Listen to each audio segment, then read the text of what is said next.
Content warning. The following show consists of smoking, possible potty mouth language, discussions of fictitious violence, and a few things that might make people feel attacked, but I promise you, you're not being attacked.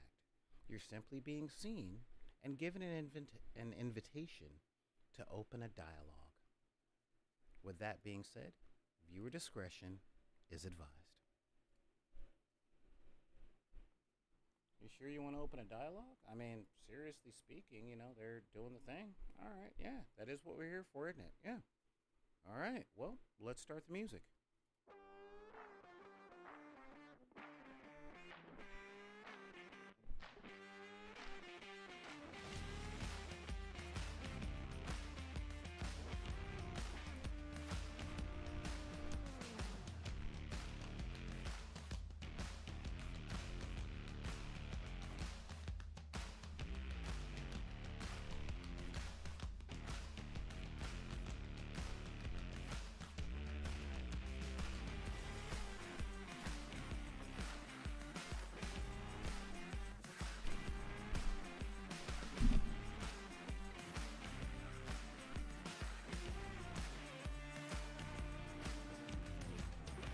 Hey everybody, how's it going out there? All right.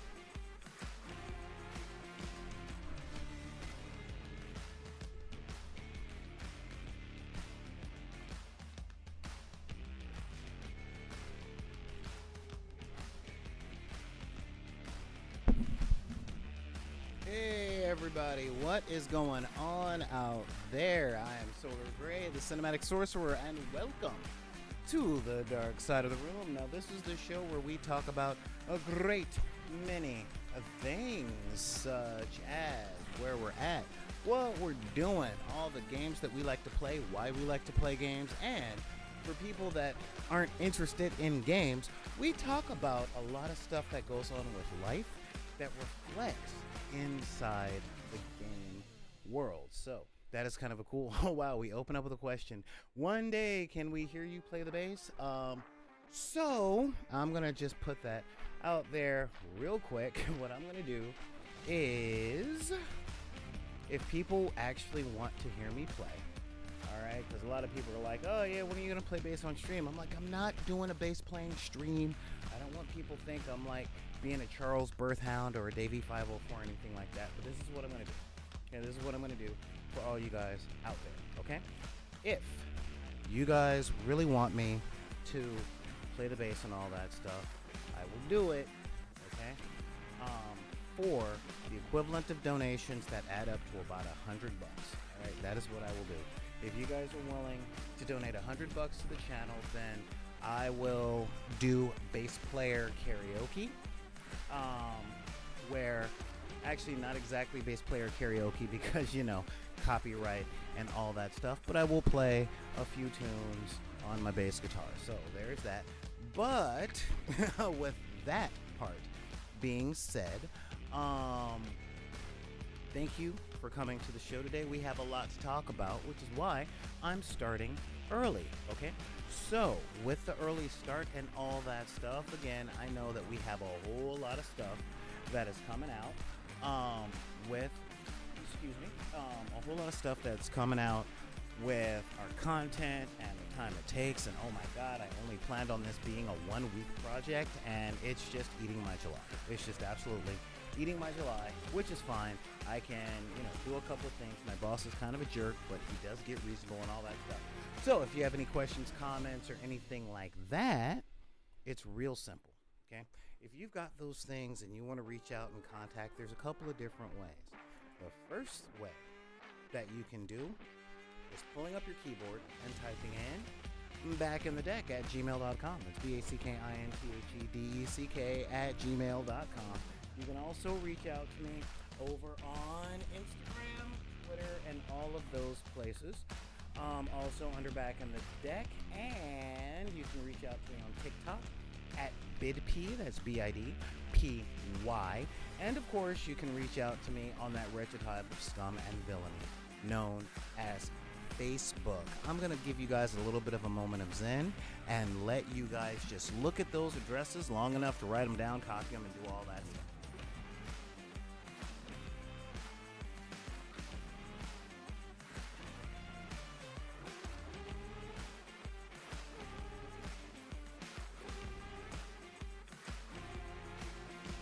Because sometimes you just gotta leave some people alone.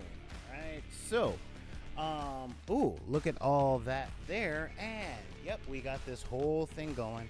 Now, I will say this. If you guys want a little bit of a preview, let me see if I can find one. You know what? No, when the donations come up, I will do that because I remember my old theme song to this channel was something that I composed and did myself, and it sounded very 1980s talk show host.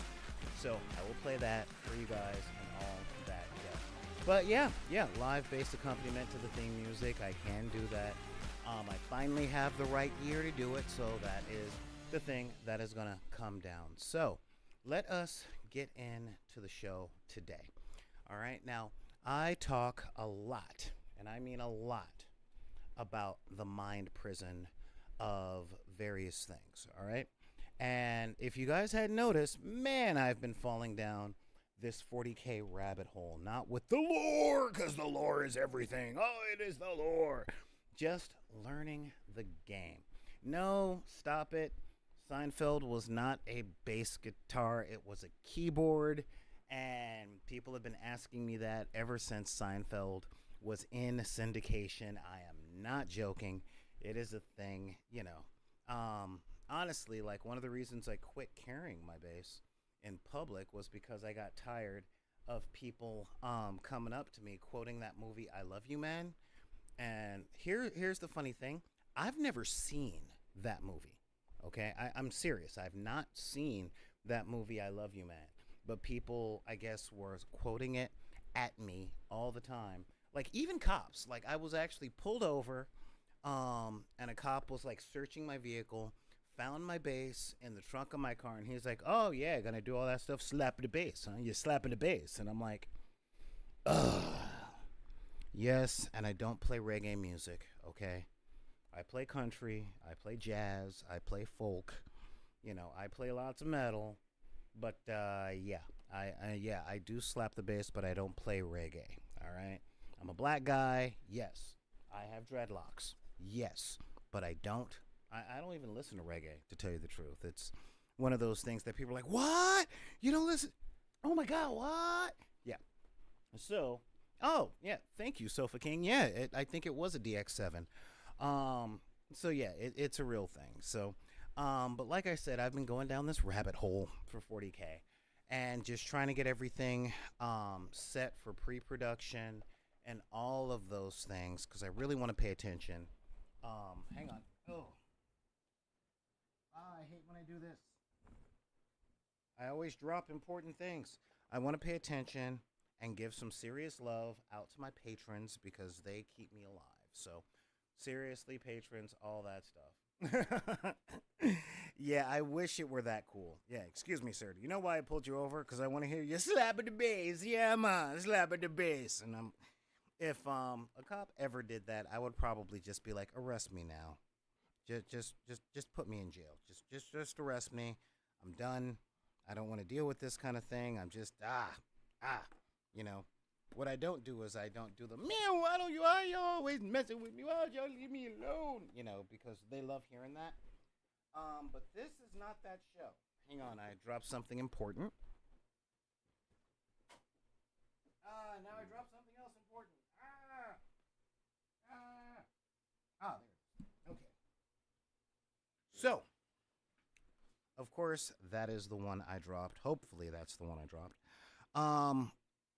So, as you guys know, I've been going down the rabbit hole, and I've been thinking about putting together a slow grow 40K battle report league with other people that I know that haven't learned how to play the game and might be willing to. It's a little difficult, but you know, I never do anything the easy way. Oh no, that's not how I roll. So, with all that being said, we got a lot to do. So you guys saw that I've been working a lot on the Dark Angels, and I needed to take a break because they seem like they never, ever, ever, ever finish. And I'm like, this is so irritating. I'm doing art, and I don't want to do art. I want to make toys. So I busted out my second to last, um, my second to last combat patrol that I have to finish painting and put together before I can do this stuff on camera for you guys, especially since I may have a battle report coming up on Monday. By the way, happy Amazon Prime Day to those people who love spending money. And if you are one of those people, please subscribe to the channel, y'all. Right here on Twitch, all you got to do is use your Amazon Prime account and you'll be able to subscribe, which helps keep my head above water, and um and it won't cost you a dime. It's not even like using an affiliate link. All you do is like say, hey, okay, I want to subscribe. It'll be like, you want to pay money or you want to use your Prime account? And you'll be like, I want to use my Prime account. And they're like, yeah, I got you. So that is kind of cool. And like I said, it won't cost you a dime, but it makes all of the muscle bound people in ill fitting suits over at YouTube headquarters very, very, very happy. And if I keep them happy, they don't break my legs. So, just making a quick adjustment here. Okay. Adjustment is made. Um, yeah, and I don't know if you guys have been watching all week, but my back is killing me. So, one of the things that I wanted to talk about today. This is going to be a long show, and I am going to do a real quick slap job on my Astra Militarum combat patrol. Okay, that is what we're going to do. That is how it's going to look. And yeah, I mean, because this one, ugh. But what I will have to say is, if you go to like a Warhammer community page or something like that, they'll be like, hey, if you want to play the Imperial Guard, that's one of the most expensive armies because you got to get all the figures. And you know what? They're right. They're absolutely right. However, if you happen to be part of the 3D printing community, it is the cheapest. Oh my God, it's so inexpensive. So, if I was the type of guy that liked playing street level humans in a world of comic book idiocy, this would be my army of choice, but that's really not how I like to play. It's just a personal thing. Hey!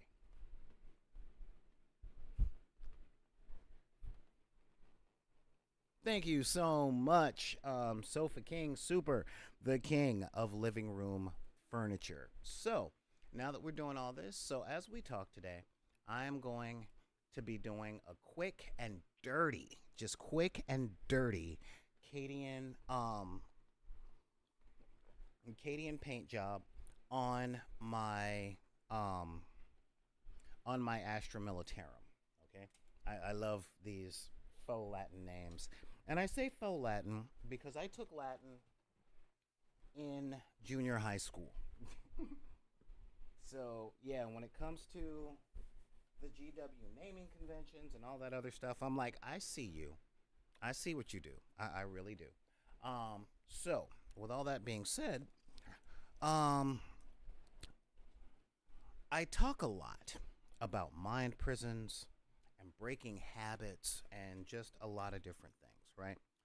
And it's always not stuck in my craw, but I've always wondered why it was so hard, and I mean like pulling freaking teeth out of someone with no anesthesia. Okay, um, why was it so hard to get any of my friends that played Warhammer 40K to play anything else, like any other military or any other miniature war game? Okay, because I tried to make it clear to them, look, I'm not going to join you on this Warhammer journey. There are just too many of the wrong types of people that are into that game, and I don't really feel like dealing with neo-Nazis in Roblox. I don't really feel like dealing with a whole bunch of quiet prejudices because I have to deal with so many in my work life. I don't want to do it in my hobbying. Okay, so let me see if I can get this in here. Yeah, that is looking okay. Yeah, that's looking okay. So let's head over to the hobby thing. So, but as I've been, um, as I've been learning Warhammer 40k, a lot of things have been making themselves very, very, very clear to me, and it's been really. I told you I'm doing this quick and dirty. It's been really enlightening. Okay. Um, One of the things that has made itself clear is this game has so many components. Like I said yesterday, this game is so crunchy. I've chipped 3 teeth just trying to wrap my head around the quick start rules. Okay. And I was thinking, 40K as a brand is pretty big, it's pretty popular. All right. They have so many different things in this universe. A lot of people are like, it's the lore, lore, lore. I mean, they just say that over and over. Hey, what is going on? Who is that? Oh, that's no one, nobody. Thank you for being here, man. Um, and people are like, yeah, the lore. And I'm not going to lie, the lore is good. It is really, really good. But one of the things I want to point out is the lore has been going on for so long, it has successfully used practically every sci fi trope there is out there. And then it hit me. Oh, they create their lifestyle brand out of hooking folks when they're young and being the very first exposure they have to mini wargaming as a hobby. Um, let's see. I'm a little bit embarrassed to say this. I just this morning realized that fake Latin in Cadia, reading it as Cado, cadre, fall makes Cadia stands a pretty clever bit of wordplay. Right? Seriously, I still say that Cadia stands, no chance.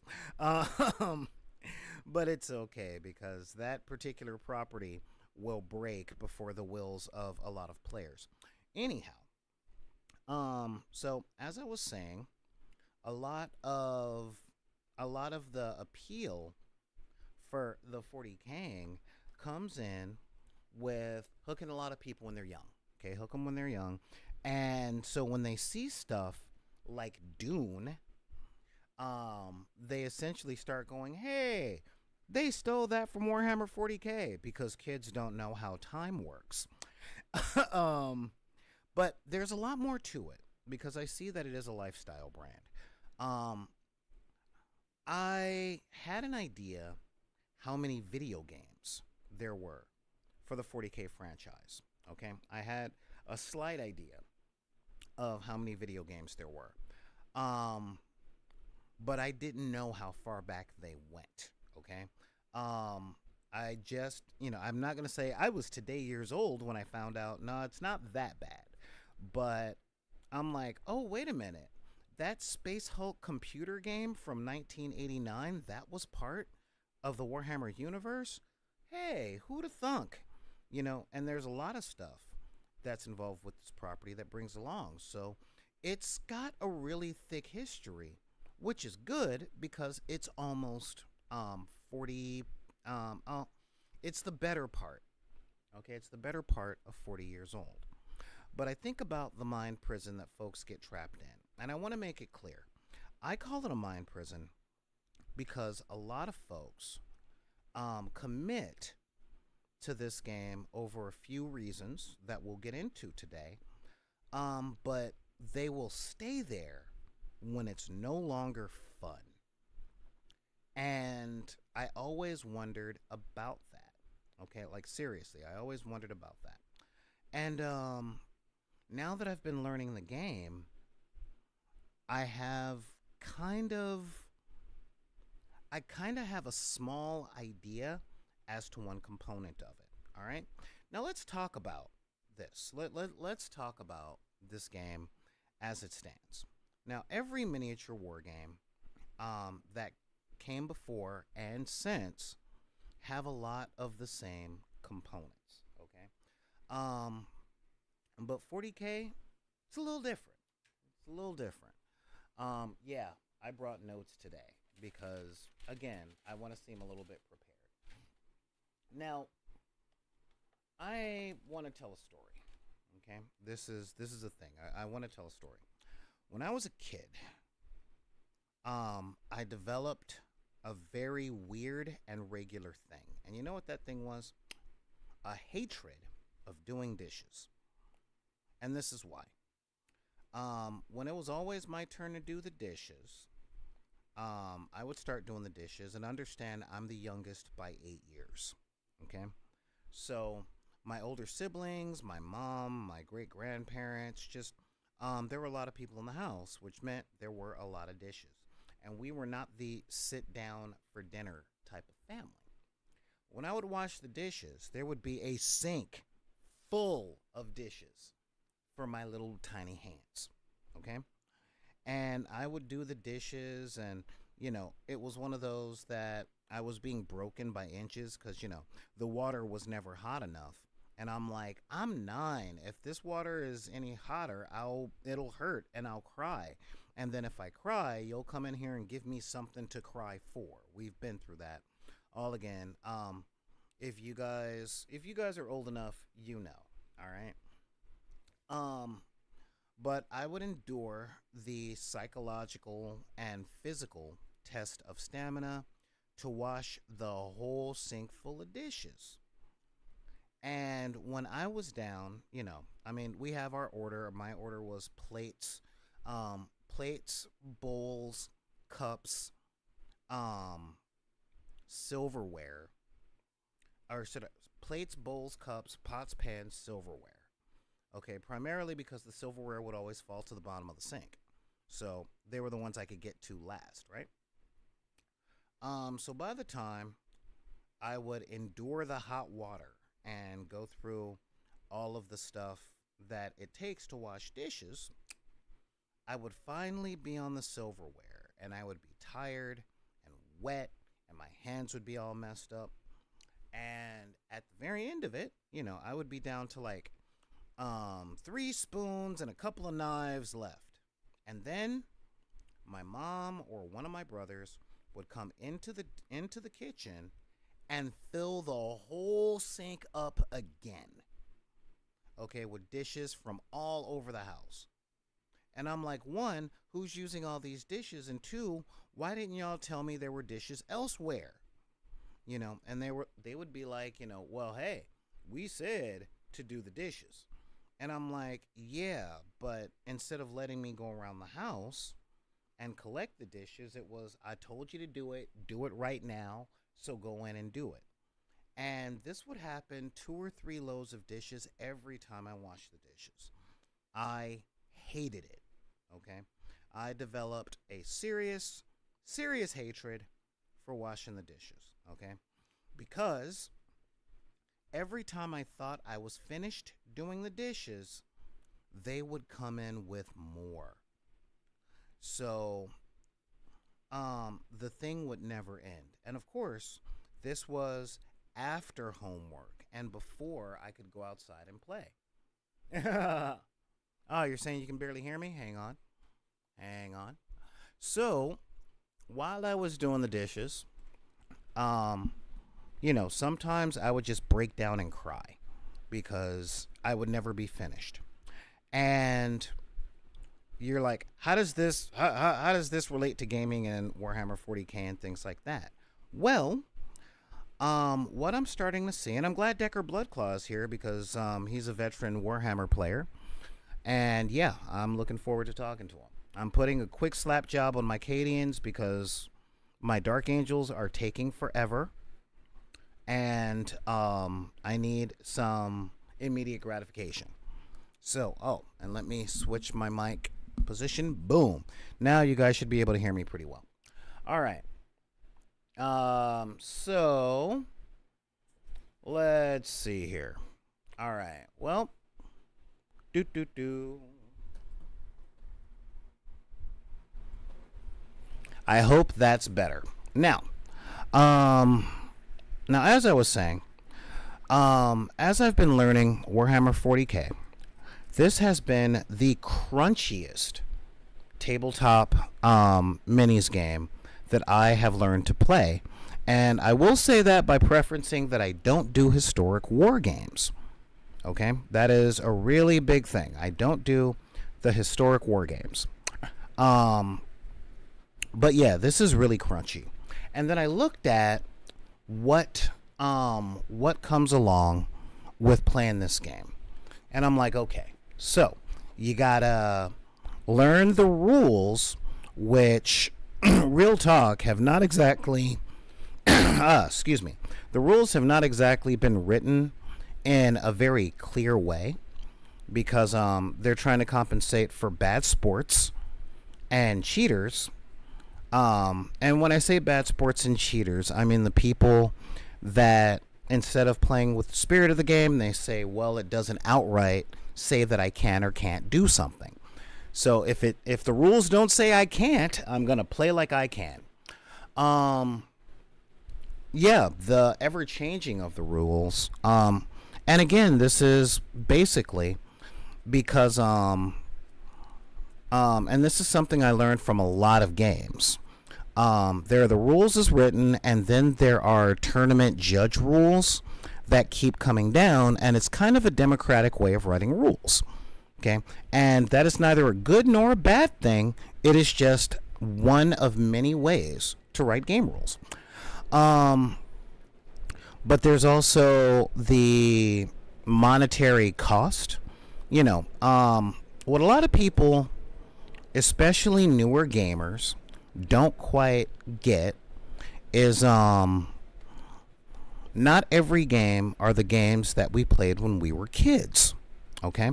Monopoly was a one-time purchase. It did not evolve, and it was made to be done by a family at night. So, yeah. So that was one of the really, really, really big things. The second part is a lot of these games, especially the tabletop mini types, they're less games and more lifestyle brands. And this is one of the things that I wanted to get into today. Because when you're looking at something like the Warhammer 40k universe, it's not just look at these cool little miniatures that I'm painting. It literally comes down to the miniatures, the rule books, the codexes, the lore that consists of hundreds of novels, and I am not exaggerating. That is not hyperbolic. There's a couple hundred novels covering Horus Heresy, covering Modern Age. You know, from the stuff by Dan Abnett that was coming out in the 80s and 90s to the modern stuff that covers all of the stuff. Yeah, see, I already kind of started with these guys, and now it's time for me to paint some sandbags. There's a lot of stuff that has come out for this stuff over decades. And it reminds me, believe it or not, of the other big game franchise that I am familiar with that has this type of thing. Magic the Gathering. Okay? Now, I played Cardboard Crack when it first came out in the late 90s. We were always around with these things called the Magic Carts. Okay? And in the Magic Carts was the only places to actually get Magic cards. And there was a lexicon back then for Magic the Gathering, and that kind of set the template for practically every card game that has come before or since, and a lot of other evolving games. We're talking keywords, okay? Keywords and strategies and things like that. Like, if you're a really old head with Magic the Gathering, I'm about to say a phrase that you haven't heard in at least a decade, which is banding. Huh? You know, that was kind of a thing. And as the game evolved and time passed, there were a lot of other keywords that came along. And if you were there from the beginning, you don't notice the growth. If you go in at a later time, you've got a whole new lexicon to learn, and that has always been a big key and complication to getting people who aren't gamers to play games. I mean, it has always been a real, honest to goodness thing. Okay? So, where does that put us with Warhammer 40k? Now, I'm making it clear. I've yet to play a game, and I'm not an expert on this franchise, nor will I claim to be, because I am not. Okay? However, I do understand a lot about how the mind works and branding. So, a lot of folks who start the whole mini wargaming journey with Warhammer 40k has what's called it's God, I forgot what kind of bias it's called, but it's the psychological effect that states however you first learn something, an overall subject, is the lens by which you will see every other thing. Okay? Example. If you grew up listening to hip hop and you start listening to classical music, when you first start listening to classical music, unless you have a guide to what grognard bias, nice.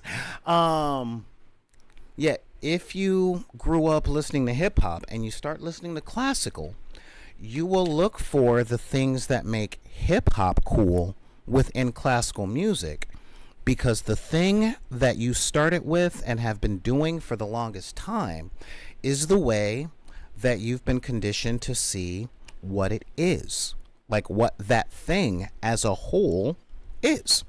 So, people that begin playing Warhammer 40k, and it's very complicated rule set, and it's large culture, and it's not exactly lower middle class price point, when not confronted but presented with a different game from another company, will see that game through the lens of 40k. So a lot of people are like, I don't want to learn a whole new rule set because of how crunchy Warhammer 40k is. Or they'll learn a less complicated rule set and find that it's not as satisfying because it's not as crunchy as Warhammer 40k. I've seen this happen dozens of times, because not being a Warhammer 40k player for all these years, when I wanted to play with my friends, I'm like, hey, let's play HeroClix or Dead Zone or any of the Night Models games. And they would be like, oh, well, see, it's not 40k, it's not this. When my friends were into War Machine, and I would bring X-Wing or Attack Wing or many of the other games with pre-painted miniatures, because I hated painting miniatures at the time, they would have complaints that added up to, well, this isn't War Machine, or more to the point, this isn't the thing that I already know and have invested my time and energy into. And I'm like, oh, okay. People really need to stop calling me between 3 and 4. I mean, seriously, that's a real thing. And a lot of people are like, why don't you turn your phone off? Because a lot of people call me with emergencies, okay? So, and a lot more don't. So anyway, so yeah, but looking at that, I wanted to take a look, and yeah, it sounds like I'm talking grognard bias, Neon Arlecchino, but I'm not. It's not grognard bias, because every single person that's ever learned anything has the potential to go through those biases, okay? Like I said with music, but if the primary type of movie you like is a romantic comedy and someone sits you down for a horror movie, that newness is a bit uncomfortable because it's not a rom-com. I grew up first listening to 1970s soul and hip hop. So when I discovered metal in the 80s, it was unusual. But though it resonated with me in a way that we're taking some Orc Green now, or not Orc Green, Forest Sprite is the name of this one. When I discovered rock, yes, it was very resonant to how I felt about a lot of things, but I didn't know what I was listening for. Okay? What you guys end up seeing with this a lot of the times is if you guys don't do art, okay? If you're a person that doesn't do art, but you have friends that draw and they'll do their anime thing and they'll be like, hey, look at this. And you're like, what? And, well, put a Y in the comment section. If someone said, look at my drawing. Oh, wrong color. Anyway, yeah, they would say, look at my drawing. And you would look at it and be like, oh, okay, cool. And they would just keep going, you know. And after a while, it's like, dude, what am I looking at? What do you want me to see? You know, because they have certain art styles or certain expectations that are based on their experiences that they're trying to share with you, but they don't even know what level of those expectations they have. Okay? So, they come at the thing with a bias of, well, I know art, but I'm not that good, so everybody should know it. Or, this isn't that hard, and this is a me thing, by the way. I am all Mr. Hey, you can totally learn this. It's not that difficult. But when you look at each component that a person would have to learn, it can get a little daunting. All right? I mean, let's take a look at what I've been learning in Warhammer 40K. With the base mechanics, I've learned that I have to understand the stat cards, which comes with attack. Or should I say, well, let's pull up a stat card, shall we? Let's head back to the Wizard's Tower. I keep pushing the wrong button. There we go. So, let's pull up a stat card, all right? Because, well, I like stat cards. So we're looking at the Custodes. Now, I remember being at a friend's house, and they were talking about Warhammer 40K, and they showed me a stat card like I knew how to read one. And believe it or not, this same thing happened to me with D&D before I learned how to play. Someone showed me their character sheet, and all I saw were words and numbers. Now, once you do learn what these things mean, there is a lot that's easy to understand. But to a layman, it's just numbers. All right? You know, between the movement, the toughness, the save, the wound amount, the leadership skill, and the objective control, you know, there's quite a bit on there. And every game has some rendition of those things. Now that makes transferring to this game from somewhere else a little easier. But if you've never played any game like this, and this is your first, this is your base thing. Now, a lot of games are just stat card, one ability for one, maybe two special things, and outside of that, have fun. Okay, but what I've seen with this game is you have the stat card. Hold my beer. Uh-oh. You've got the stat card, but with the stat card, there comes all these other abilities with each particular stat. Then the war gear, then the invulnerable save. But a lot of other places in the game, you have your faction ability and your stratagems and all of that for every team you play.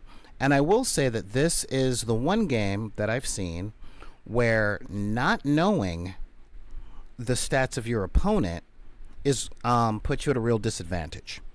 And I'm going, oh, now that I see this, I'm a lot less bitter at my friends who cut their teeth on 40K and never really wanted to branch out from it. And by cut their teeth, I mean they're my friends who first started playing war games with 40K, and when they think of another war game, what they assume is that they will have to learn all those individual components. And I didn't get that before. But I get it now. Because as I said, this game is so crunchy, I've chipped 3 teeth. Just on the quick start rules. Okay? And I haven't actually had a chance to play a game yet. So, corner cases and rules interpretations and erratas and FAQs, I haven't even come across those yet. But I can see that a lot of them are coming. Let's head back to the game gallery while I'm putting the green on my camouflage, guys. All right.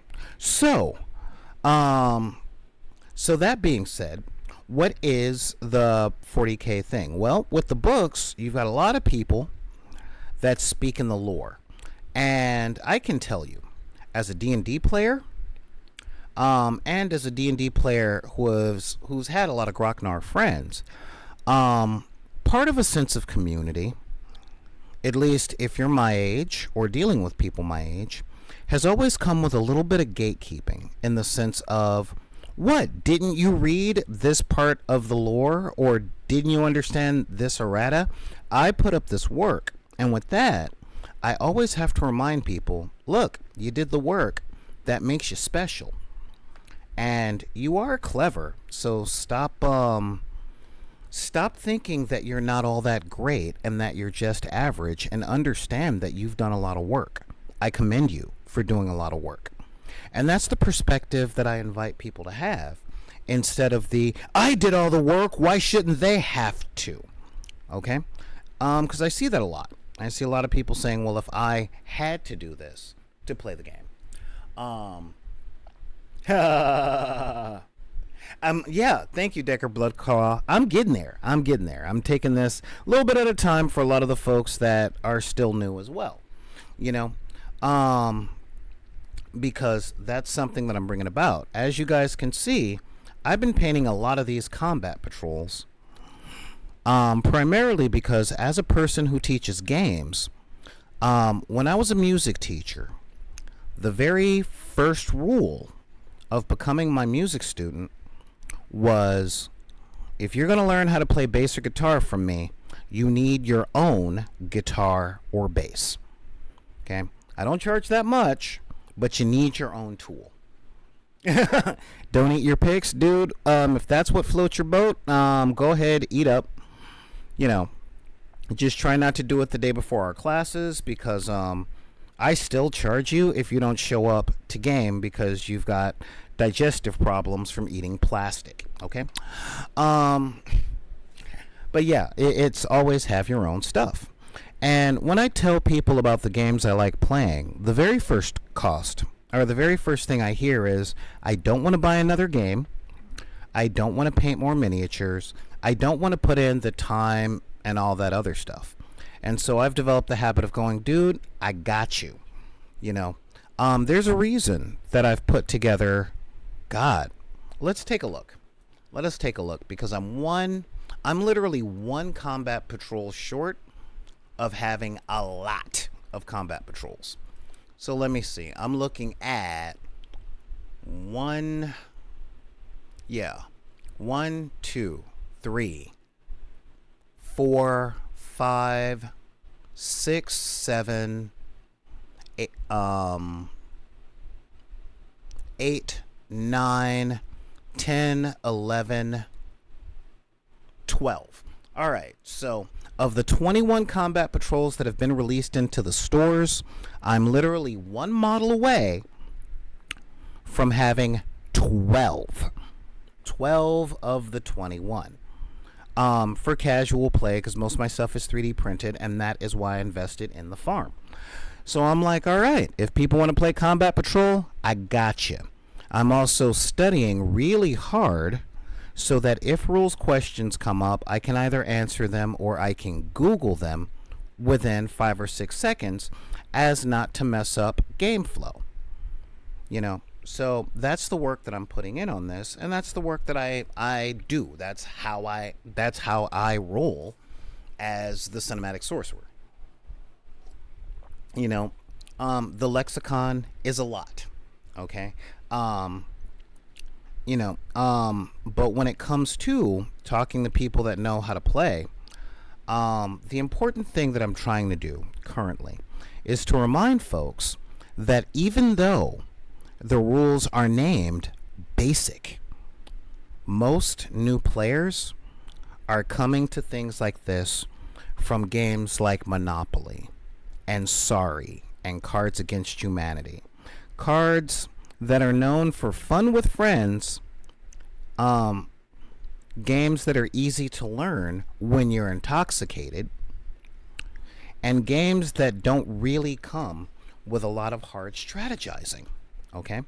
I have a lot of friends that just don't like thinking. I think I've brought up a friend of mine on this channel before, and when I was teaching him how to play the one-page rule stuff, which is very stripped down 40K, he had a friend come over to his house, and I'm like, hey, would you like to learn how to play?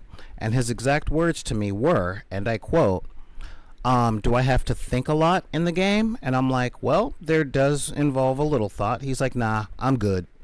You know, because a lot of people just, strategic thinking and stuff, that just ain't their jam. And there's nothing wrong with that. But as, quote, simplified as a lot of games are, a good amount of the time they are not easy to learn. And one thing I'm definitely seeing with Warhammer 40K is that the learning curve is pretty steep. Now, I wanted to go in and talk next about the solidification of the lifestyle brand with certain verbiage, okay? I'm really big on language because I've lived in so many different places. Just in Southern California alone, I've lived in like 16 different places. And a lot of folks honestly believe that they speak the same language as their peers, okay? But dialect is a thing, people. And what do I mean by that? I mean, there are different dialects. There are different terminologies. And a lot of the times with dialects, a word that means something in one city can mean something completely different in a different city, okay? When I was growing up, the name for a male rooster actually meant a woman's reproductive organ. But when I moved to the suburbs, it meant a male's reproductive organ. And it's fascinating because there's no classes that you can take on this. Now, when it comes to teaching people new games, and learning new games, learning the lexicon in and of itself can be a bit of a challenge, okay? And I say all the time, teaching is a skill that one should cultivate, okay?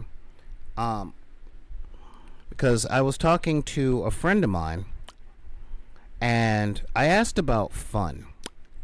And then I realized, wait, the word that I use for fun may not be the same word that they use for fun.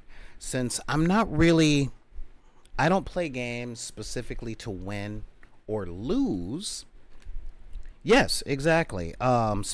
Spanish from Spain, juxtaposed against Spanish from Mexico. They have similar words, but different contextual meanings.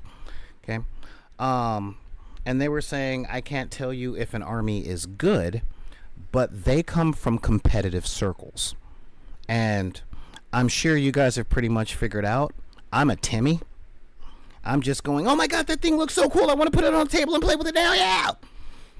And if I lose the game, then I'm like, hey, at least I got to, well, I was bringing that up because one of the 3D print companies that I shop from created an orc vehicle that is a reproduction of the DeLorean from Back to the Future, and another one that is a reproduction of Michael Keaton's Batmobile. Now, I do have the orc combat patrol set, and I may learn the vehicle rules to 40k after we're done with this thing, just so I can have orcs roll up on motorcycles and in a big can stompa with Optimus Prime, and then pull up in the DeLorean and the Batmobile, because I can see orcs beating up Doc Brown, or at least Marty, and distracting Batman long enough to steal the Batmobile. Okay, I can see that. I can see the Joker unleashing orcs on Gotham, and the orcs steal the Batmobile, especially Michael Keaton's, because the Burton movies were wackadoo anyhow. So I want to do that. That sounds like it's fun. And will I win the game? Probably not. Because, in order to win the game, I would actually have to know how to play well and not be playing against someone who plays hard or goes home. And that, my friends, is the next thing I wanted to bring up. Okay? There are a lot of folks, like, this is part of that language thing I was talking about. My main friend that I talk 40k with, he uses a lot of terms that I have to have him clear up. Because we talk about playing games a lot. And he's like, well, yeah, I mean, but when it comes to organized play, and I'm like, could you define organized play? Because way back in my day, and I mean way back, we're talking the aughts, okay, the early 2000s. It's been about 20 years back in those days. Organized play meant tournaments where I came from. All right, that is what they meant. If you were doing organized play, you were playing a tournament under company-sanctioned tournament rules for the prize support that was provided by either the venue or the company. Okay? Now, does he mean that?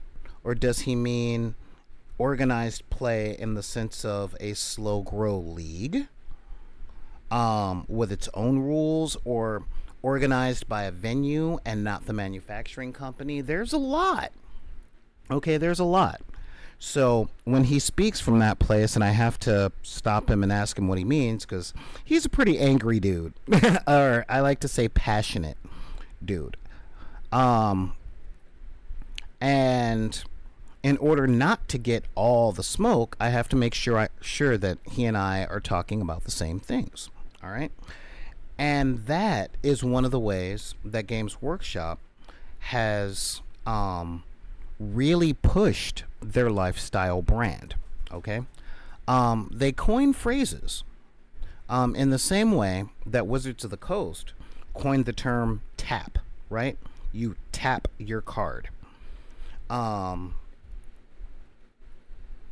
There's a lot of Games Workshop terminology that kind of applies to other games and other franchises, but with that terminology, people use it for games outside of Games Workshop, and it causes just enough confusion for people not to want to leave the ecosystem of GW to try other games that are out there.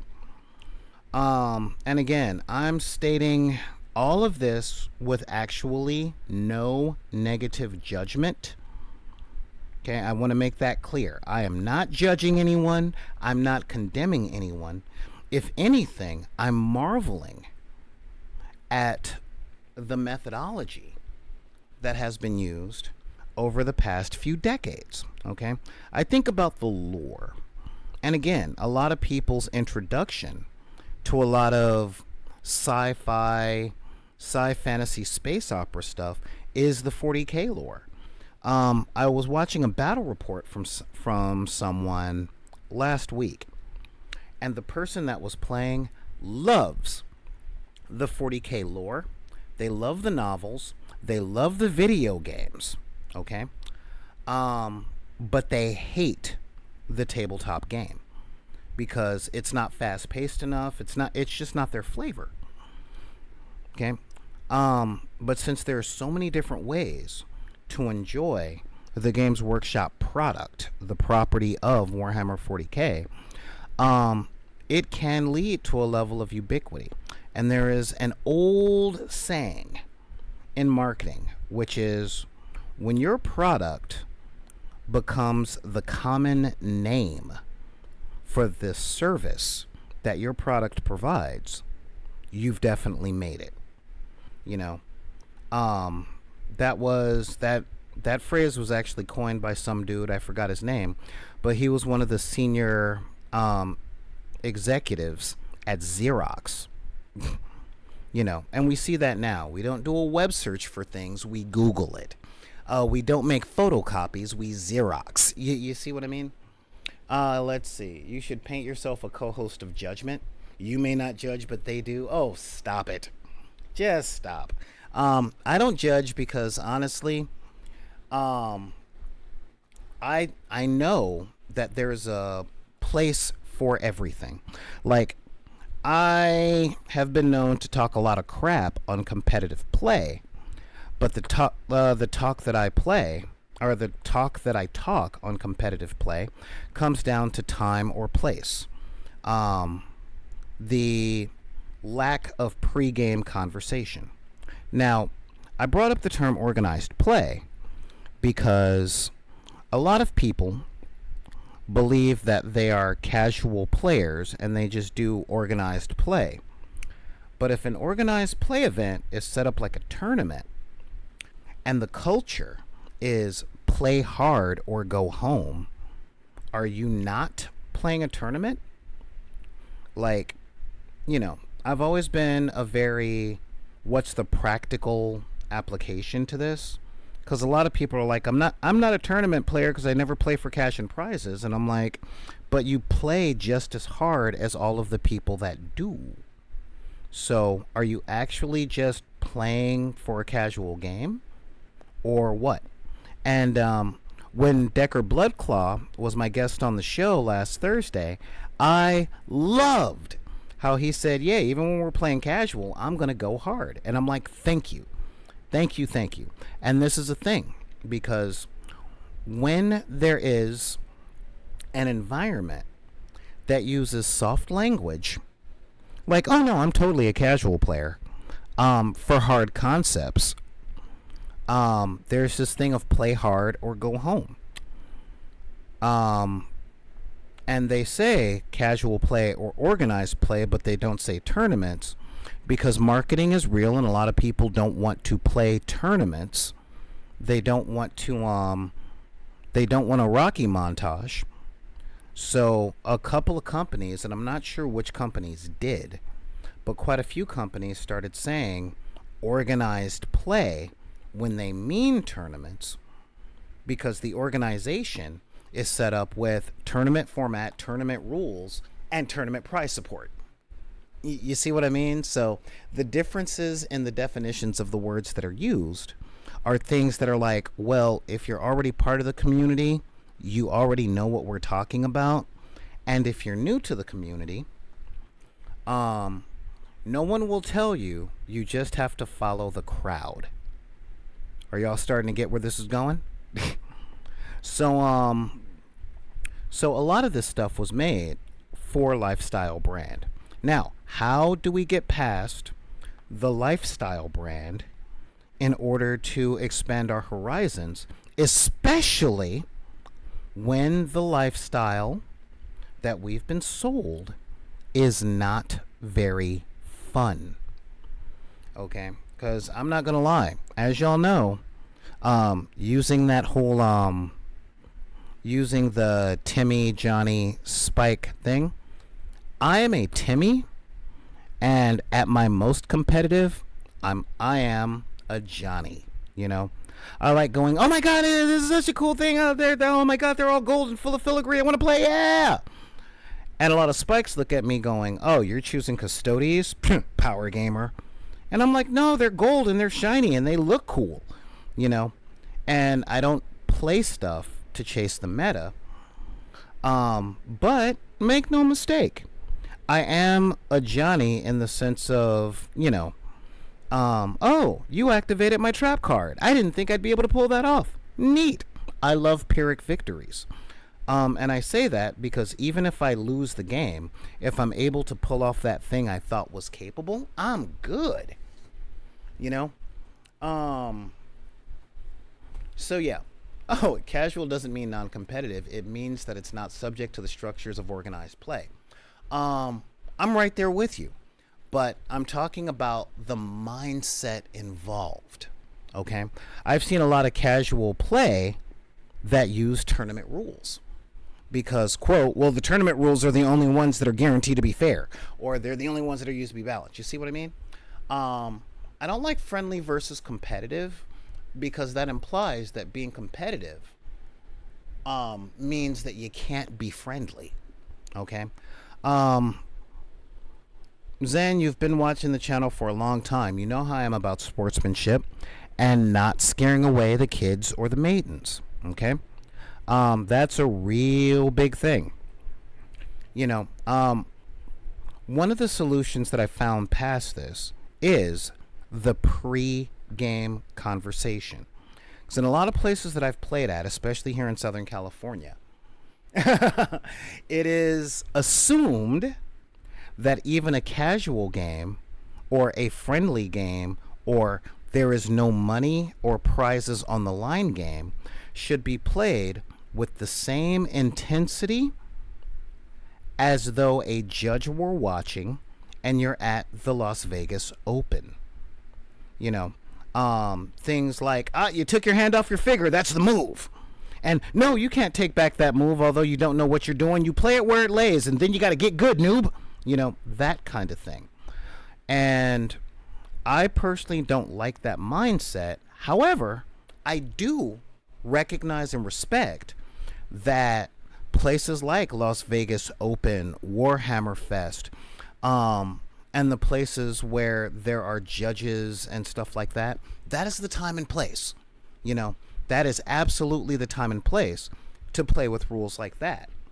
But on the kitchen table with your nephew, I wouldn't do it, and that's not how I want to play. But there is a lot of unspoken assumptions that that kind of intensity is the way to do it every time. If not, why bother doing it? And one of the reasons this is because as much as the community in and of itself talks about casual and fun and all that stuff, most of the most reliable places to have play are within these environments. Okay? Yeah, toxic play as well as an extreme. You're right. It is toxic. It is extreme. And it has been prevalent throughout the entire gaming world for decades. Nowadays, it's not nearly as bad as it was when I was young. Okay? Not nearly. But in a lot of places, that level of toxicity, that get good noob, that I'm going to be hard on you, I'm going to keep punching you in the face until you learn to duck and not answer your questions, also comes along with a very 21st century mindset of not knowing something, whether or not you've been taught it, but the fact that one doesn't know is treated as a character flaw. Coming from a lot of toxic things from the 90s and stuff like that, like the phrase, what do you mean you don't know? Or how can't you know this? It's obvious. I was at one of my friendly local gaming stores just last week, and there seemed to be a contest in the conversation of people going, yeah, I understand the rules to 10th edition better than anyone else, and I'm going to complain about them. And I'm like, that's interesting. And I'm like, are you playing the game to have fun playing the game, or are you playing the game to look at how bad it is and you can say that you could do better, although you're never going to make a game? Again, not judging, just asking. Um, and as a new player, I'm looking at this game as it's written, and I'm like, okay, I can see these rules. I've seen so many reviews and so much Warhammer talk in the community, at least the community on YouTube, about comparing stuff to competitive play. Everything is competitive play. And I'm like, is there a podcast out there that'll say, you know what? If you put this on the board, you'll laugh while you play. Or, this doesn't win very much, but man, it's kind of immersive, you know? And if not, then I know what I gotta do. Because, if you want a comic book that says, if you want a comic book that's like that, then make your own. And I'm like, okay, fine. Yeah. But yeah. But the whole brand ubiquity about cultivating a player base with its level of complication and the accessibility to other players, and this comes from having decades 40k and orcs. Yeah, again, orcs are made of fun from what I hear, and everything I read about the orcs seems cool. Everything I read about the Necrons seem cool. Like, I am digging 40k lore, and I want all the Primarchs to come back so that I can see them on the tabletop fight each other, at least for Horus Heresy, if not for standard 40k. That would just be so neat. But yeah, I hear, narrative games or things like that, but like, take that term. I will stress, I am new to 40k, and there is no other miniatures game I've ever seen, not Carnivale, Dead Zone, War Machine, Frostgrave,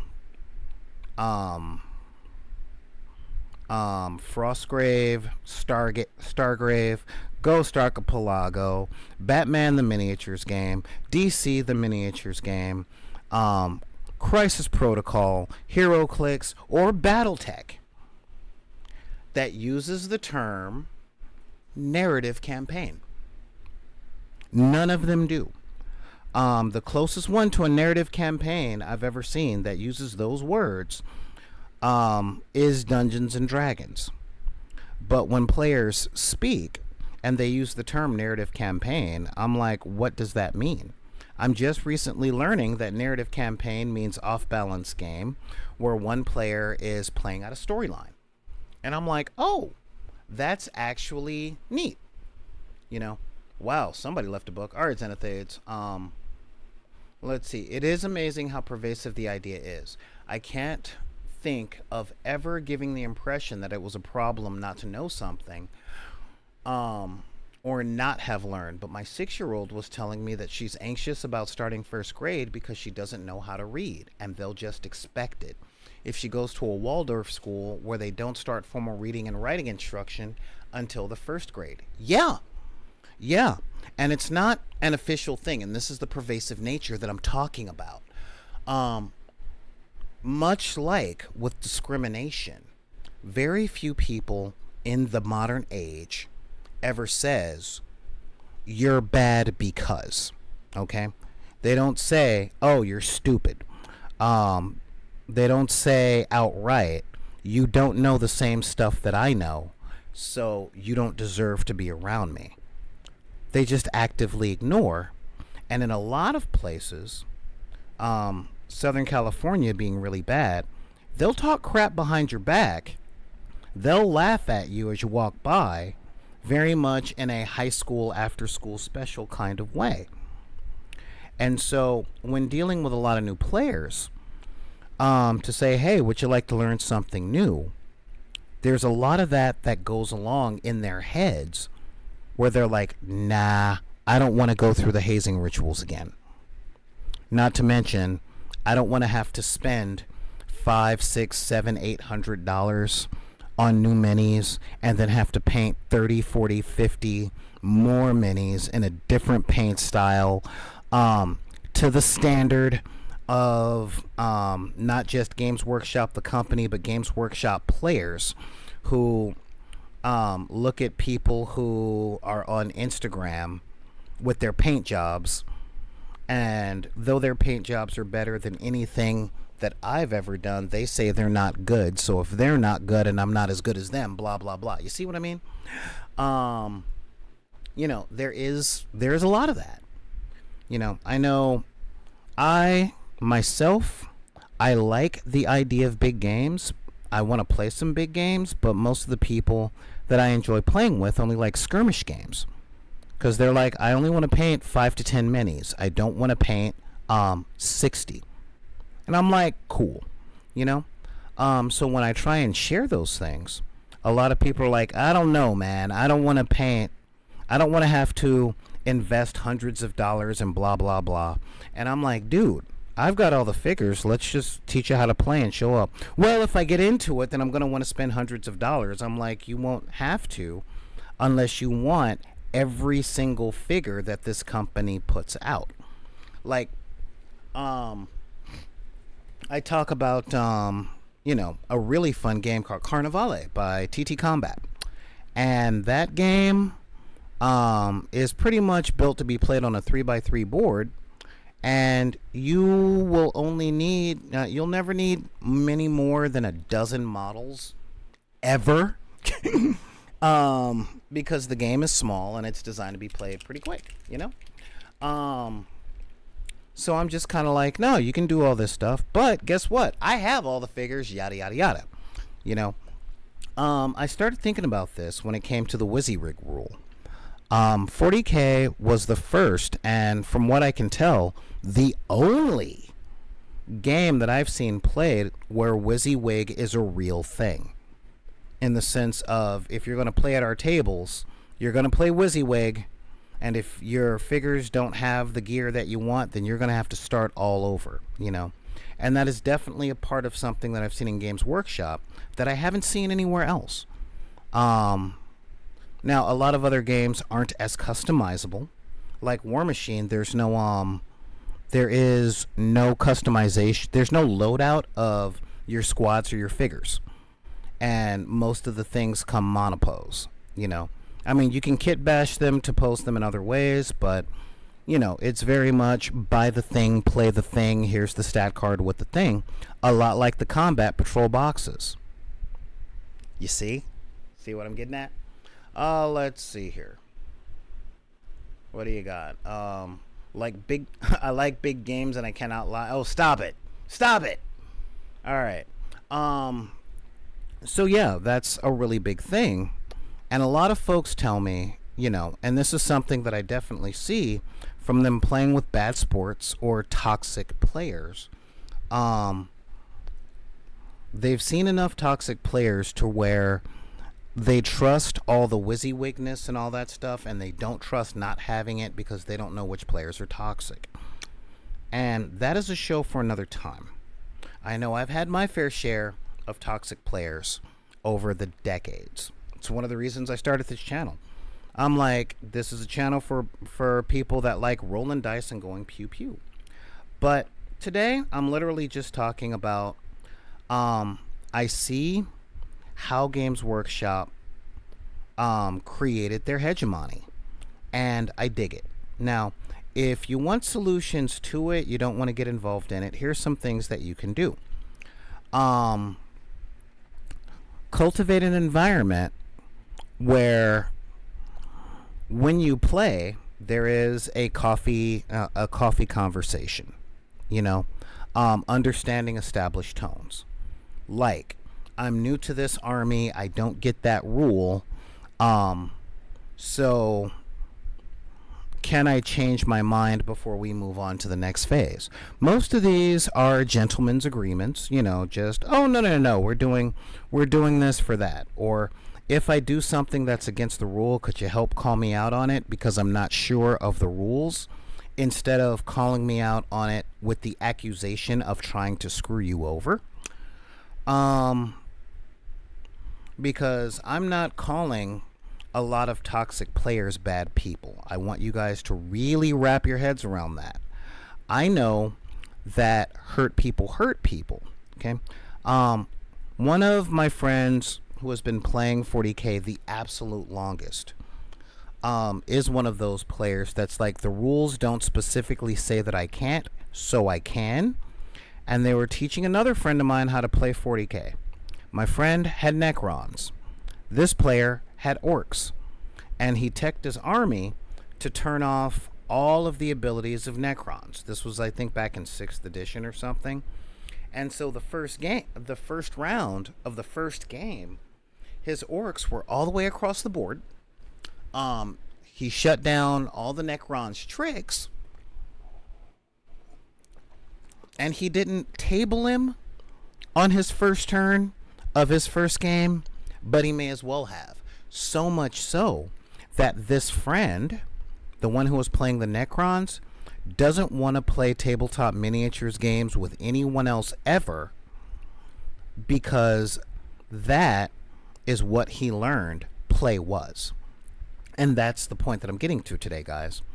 Most of the time, however you learn something for the first time is how you think the entire thing is.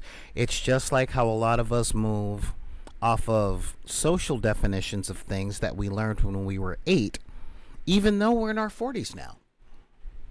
Hobby breakers. Oh, that's what they're called? Thanks.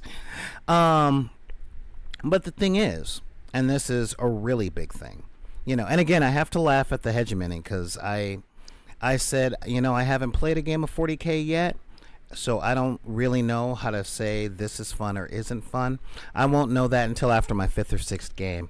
And someone said, yeah, you don't really get 40K until after your 100th. And I'm like, okay, your 100th game? Sorry to tell you, it takes 21 days psychologically to make or break a habit. So if you play 100 games of anything, you're going to be locked into it. Sorry to tell you. But again, this is part of the whole cultural thing. So how do you get around it? Well, you cultivate environments where that coffee table talk is important. Okay? One of the big things that I add to my coffee table talk is, before you give me a suggestion on how to beat you, ask. And if I say, hang on, I'm trying something, let it lie. Because it's about, it's about playing the game the ways that we all play the game. The second part is always establish what kind of game you're playing. One of my very old friends, when I taught him how to play HeroClix, did something so amazing that I stole it from him, and I carry it to this day. Before we started playing, he's like, easygoing or cutthroat? And I'm like, thank you for asking. I want an easygoing game. But one day I said cutthroat to see what that looked like, and it literally was, decide your move, do it quick, engage with, stay engaged with the game, don't walk away and make a sandwich, pull out a chess clock if you have to, and once you take your hand off, that's your move. No takesy backsies. And he was able to define what cutthroat was, and I liked it. I liked it a lot. So if you want past the hegemony of cultures and stuff like that, I always recommend the pregame talk with a player that is new to you. Okay? Because I remember I had a moment where my girlfriend at the time, and I were playing the DC deck building game at the Guild House in Bellflower. And I'm like, oh, I want to see how that game works, because I'm a big DC Comics fan, I'm a big game fan, and I do love card games. But I try before I buy with practically everything, because I'm always broke. All right? So if I'm going to spend $60, $70, $80 on something, I want to make sure it's something that I is something that I really want to get into. This is why a lot of stores keep sample copies of games around, so you can just play the game, and if you like it, you can buy your own, and that is pretty awesome. And the guy that I played with was using corner cases, combos, obscure rules, and essentially just owning my girlfriend and myself. Now, my girlfriend is hyper. My girlfriend at the time was hyper competitive and not that great a sport. It was sour grapes at all times. I, on the other hand, was like, I don't understand what you're doing. And he's like, what? I'm playing the game. And that was it. And I'm like, I haven't played this game before. And he's like, wait, this is your first game? And I'm like, yeah. And that was when he was like, oh man, I'm sorry. And he scaled back his level of play and his competition. I was literally just trying to figure out what the turn sequence was at that point. And he's doing stuff that were like turn interrupts and things like that. You guys see what I mean? This is also the reason I'm learning with Combat Patrol, so that I have an understanding of the basic rules of the game. But a lot of the time, what is this? Hegia Mini would be a good name for some sort of mini wargaming channel. Hegia? Oh, cute. So yeah. So when he realized that my girlfriend and I were both new players, he pulled back. But he went in with the assumption of play hard or go home. And so that communication pre-game has got to be a huge part of the environment that you cultivate. I know a lot of you guys are going, well, duh. You know, of course I do this. And I challenge you to the question of, do you or did you one time with the players that you play regularly with? Because a lot of people do it the first time when, Mike and Ron might do it together. But when Jeremy joins their little gaming circle, people might not have told Jeremy the skinny. And so Jeremy's trying to keep up with Matt and John. And then Jeremy just doesn't want to come back to game because Jeremy doesn't know what they're doing. And no one's showing Jeremy. You get what I mean? And the idea of a hegemonic gaming culture is something that people run away from because they don't dig language. But I'm challenging people to take a look at what habits that they've developed when it comes to the games they play, specifically Warhammer 40K, Magic the Gathering, and Dungeons and Dragons, okay? The three biggest ones out there. Because a lot of people have this idea that if they play a certain way or they know it, then everyone does. And even my mom had to be told, look, stuff that's simple for you or very well known for you is not that way to everybody. Okay? And again, this isn't a moral judgment on anybody. This is the side effect of gaming culture having been controlled by gatekeepers for so long. Okay? And one of the reasons that we're here is to kind of recover from that and go on about a different way. I gotta say, I respect Games Workshop. Again, I don't like their business practices. Okay, I don't like the way that they run their businesses on a financial state. I don't like how they trick people into having to buy more stuff while gaslighting them into thinking that they don't necessarily have to. I'm not a fan of all that.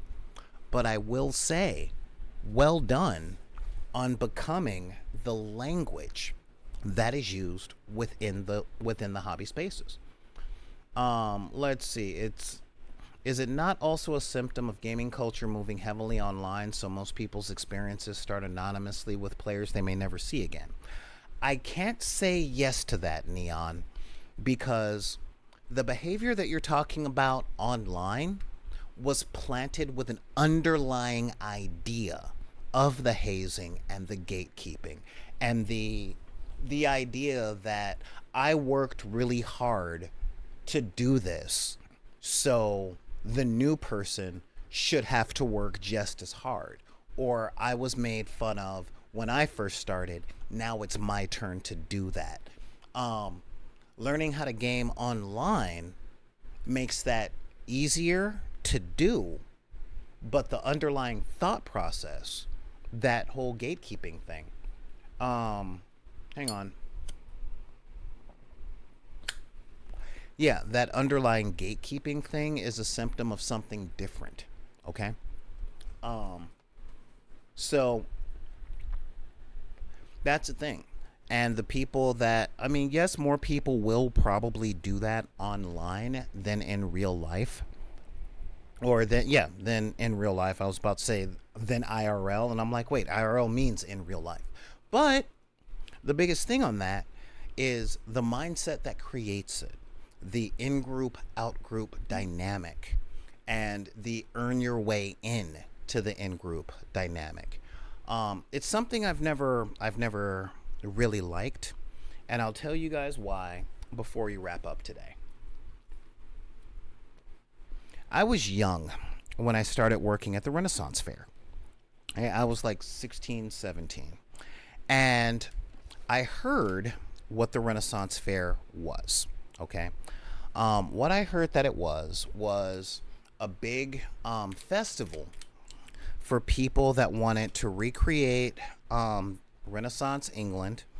And in order to work there, they had to read all these books. And, you know, it was essentially another lifestyle hobby. Okay. Um, and I'm like, wow, a place for history nerds to go and play out history. That's kind of cool, you know. And there I saw bunches of people that spent their high school years getting thrown in their lockers. And I'm like, neat. You know, we're all nerds and we all have the same common experiences, or most of us are. We should be getting along and all that stuff. And that is not the experience that I had. What I did have and what I saw were a bunch of nerds that got thrown in their lockers a lot, stepping on each other left, right, and sideways to be the one whose turn it is to throw someone else in the locker. And I'm like, wow, I feel like I've gone from what I hoped was a place to have lots of friends to a bunch of rats in in a barrel. You know, I left the crab pot of high school to go to a freaking barrel of rats. Fantastic. But the commonality that I see in a lot of these places is, hey, what's going on? That actually happened? Yes. Yes, that did actually happen. Well, sorry, Ook Diskit. I think that's your name. By the way, welcome. I'm glad this is your first time in. When you say that happened, could you be more specific? I want to make sure I'm answering the question properly. Xanathids. High school years getting thrown in lockers, and I thought I'm home. Exactly. And I was around a bunch of people that spent their high school years getting thrown in lockers. But instead of saying, hey, we're all a bunch of people who got thrown in their lockers and we're safe with each other, it was a bunch of other people that just wanted to throw other people in their lockers. They were there to reinvent themselves into the people they wish they had been, and opposed to recognizing what they were and being around a bunch of other people who were just like them. Like, people got harassed for their hobbies. Oh, darling. Back in the 80s, like the 70s, the 80s, and the 90s, hobbies were very much a reason to beat people up. Most gamers were introverts because if you like D&D, you had to read textbooks and write short stories. Nerds did that. From now, okay. Yeah, well, honestly, that was 93 to 96 was when the change really started to happen. At least in the middle class areas. In the urban areas, it can still be a struggle sometimes. Excuse me. Yeah, a lot of the times the idea is like, oh, you're doing all that stuff. Oh, you came from Oz. So yeah, I mean, really, that's really what it was. And instead of saying, hey, you're home, you're in a safe place, there was a lot of people going, you're not qualified to be here, you know? And a good amount of it is out of the, if this gets popular, it'll be taken away from me, and then I'll be othered again. And I always came from the standpoint of people who are othered have that in common. So let's create a place where we don't other people, where there is no alpha dog. You know, we're all dogs at a park. There's no alpha. We're not fighting for command or control. But then again, I think a little different. um, let's see. Yeah, Cyberdrake Luca has a really good point there, where a lot of the times the jocks are there, but they don't want anyone to know. There is a matter of keeping up appearances, and considering I grew up in the 80s, it was a time of a lot of toxic male traits, okay? So you had to look like you were the ladies' man, or you could fight better than anyone else and all that stuff. So the captain of the football team didn't hang out with the D&D nerds. Not to mention, a good amount of us were coming off of satanic panic. So that was a thing. Let's see, Xanathade saying, I could have easily become that kind of nerd. I'm certainly thankful I found myself off of that path, but I can see that in me. I'm glad that you're willing to admit that, man, because a lot of people that I've seen over the course of the years have a hard time admitting that they're capable of being the bad guy in that circumstance, let alone that they're behaving like one. It's very exhausting for me sometimes. Well, I'm almost done with these guys. I'm just doing a lot of gunmetal now, and then basing, and then done. And then the Cadian one will be finished, and yeah, that'll be nice. So yeah, so with a lot of that stuff, yeah, a lot of people used to get made fun of. A lot of people used to get beat up. You know, if you've ever seen the trope of a person reading a book and the people take the book and slap it out of their hands and stuff like that, it's, yeah. Let's see. I think I was in a very unique position as I played sports at a high level, but I love D&D, so maybe people get, yeah, actually, UK Disket, yes, you were in a very unique position because you already had social credibility from being an athlete, and that grants people a lot of privileges. But most of the people that don't do that, that don't have the skills of the socially acceptable people, like, I'm 6'4" and I always sucked at sports, okay? I would go off on how many people ask if I play basketball, but that's for the meeting Tuesday night down by the docks. But I was never good at basketball. I learned how to play basketball doing pickup games on Saturday mornings and stuff because I live across the street from a park.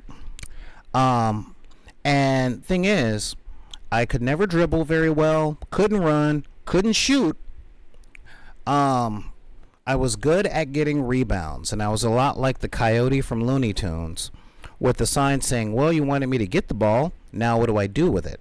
And the more I wanted to learn, the less I was allowed, because since I couldn't dribble or shoot, I had to get the ball and pass it, and I never learned how to handle it, especially since I didn't have my own ball. So I never made it to the higher levels of sports when it came to school, okay? But traditionally, the people that did stuff like D&D and anime and stuff, they were either the people that started that club or the science club, the book club. I think the most popular kids that would play D&D or play tabletop miniatures games, and I was very lucky on this, were the people in the theater department, the theater geeks. And I was fortunate because my, what's that? The clubbed club? Yeah, cute. The theater geeks were always about the D&D because it was just a bunch of improv exercises and they could do the thing in scene. And my high school was a performance arts high school, which means the dorks were the only ones at the school, really. Um, but I'm all about making sure the door is open to the new players because I also come from the hood, okay? And people don't quite understand that in the hood doesn't operate the way the suburbs do. There are things that are commonplace here in the hood that aren't commonplace in the suburbs and vice versa. Okay? Um Matter of fact, that's why I started this channel, was to shine a light on those differences so that people understand and go into situations with new people, um understanding that the new people are new and that they have value. That's a big thing. People have value. And just because the new guy doesn't know the game that you guys are playing the way that y'all know the game that you guys are playing, that may actually be a sign that you're doing pretty cool. And it's your chance to actually be the big one in charge and to help the new guy acclimate, um, acclimate to the new culture in the way that guys like Xanathades and Tanya the War Mistress and Decker Bloodclaw are doing with me with 40K, and the way that I do with people with every game that I play. And there are over a dozen. I guess it's one of those things in life that you don't know how good you had it until you hear how bad other people have it. It's true. It's very true. Don't mind if people are patriotic or faithful, but if it's on the clothes or skin, okay, yep, that's a different thing. Again, for the meeting down by the docks later on tonight. But we're actually running out of time, and I'm almost done with my Cadians, which is cool. I'll be done by like 6 or 7 if I keep going at it. But I do have other things I have to take care of because although I game for a living, I do have other things to do with my life, like washing the dishes. But fortunately, my family's not here anymore to fill the sink up with more dirty dishes as I finish the last load. So I want to thank you guys for showing up. Welcome, UK Disket. We're here Monday through Friday at 3 p.m. I am going to be... Oh, thank you. Woohoo! Got a new follower. I am going to be... I am going to not be on one day this week because I have to go into work. I don't know what day that is because the cargo container I have to empty is being held by customs. So it could be out as early as tomorrow, or it could be there until August. And like real talk, that's not an exaggeration. Official bureaucratic things, as much as we want them to move like a speedboat, they tend to move like a barge. So, thank you guys for being here today. We're going to go on, and continue my new player journey, or NPJ, into 40K. Hopefully tomorrow, probably tomorrow, because even if they did release the container today, it probably won't get there until tomorrow. And I want to thank people for showing up. Major welcome to UK Disket. And thanks. Oh, B Villet is here. Thank you so much, Sofa King Super. Thank you, Daryl. Seriously, thank you. And thank you, No One Nobody, who's watching over on YouTube. All right. Oh, even Vine Construct is here. What's up? So, I guess you can say if I wanted to wrap this up with a single phrase or with a single paragraph, it's this. Your hobby,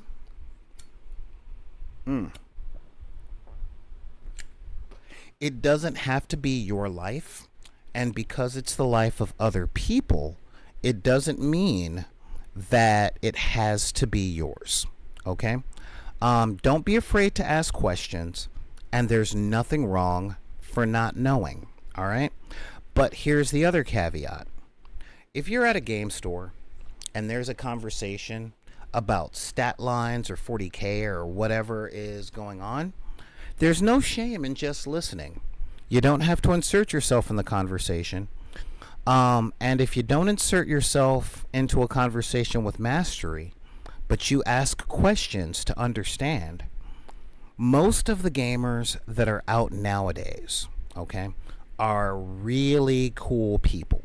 And there's more cool people than there are what Decker Bloodclaw called hobby breakers. There's a lot more good people than there are hobby breakers, okay? And if you guys are veterans out there, if a hobby breaker speaks up, it's our, because I'm in this with you guys, it's our responsibility to shut them down. And the reason for that is because if we don't keep the door open for new players, there'll never be any fresh blood. And everyone has a gaming style. Everyone has a gaming philosophy or a thought process. And it gets really old if you know them and you can just do all that stuff. Asking questions is a real Chad move. Thank you very much, Xanathate. So yeah, keep that stuff in mind. And be nice to the new people. Be nice when you are a new person. And if you have any questions or comments or anything like that, and you want to get a hold of me, you can reach out to me at backinthedeck@gmail.com. That's BACKINTHEDECK @gmail.com. You can also reach out to me over at over at Twitter and Instagram, also at backinthedeck. You can reach out to me on, or should I say, give us a like, give us a follow on YouTube. That helps us out. And I hate that term because I hate soft language. It lets the algorithm know that you like watching this so that it'll tell you when we're on. That's how it helps us out. And it also helps us get paid and pay the bills. Okay? If you don't have enough followers, you don't get sponsorships. And the algorithms on YouTube and Twitch don't recommend your stuff to anybody. And as God, who is it? I think it's History Buffs love saying, if you love the show, help the channel grow by leaving a like, subscribe, and of course a follow and comments and all that stuff. Let people know that we are here. I would really appreciate that. And finally, if you are on that wretched hive of scum and villainy known as Facebook because you're like me and you're well over 40, then join Deckers on the Book. That is literally our open community for gamers of all types. Tabletop war gamers, card gamers, hobbyists, artists, cartoonists, all that stuff. And yeah, I know the studio pushed the wrap it up button. So with that, I gotta say thank you guys for joining us.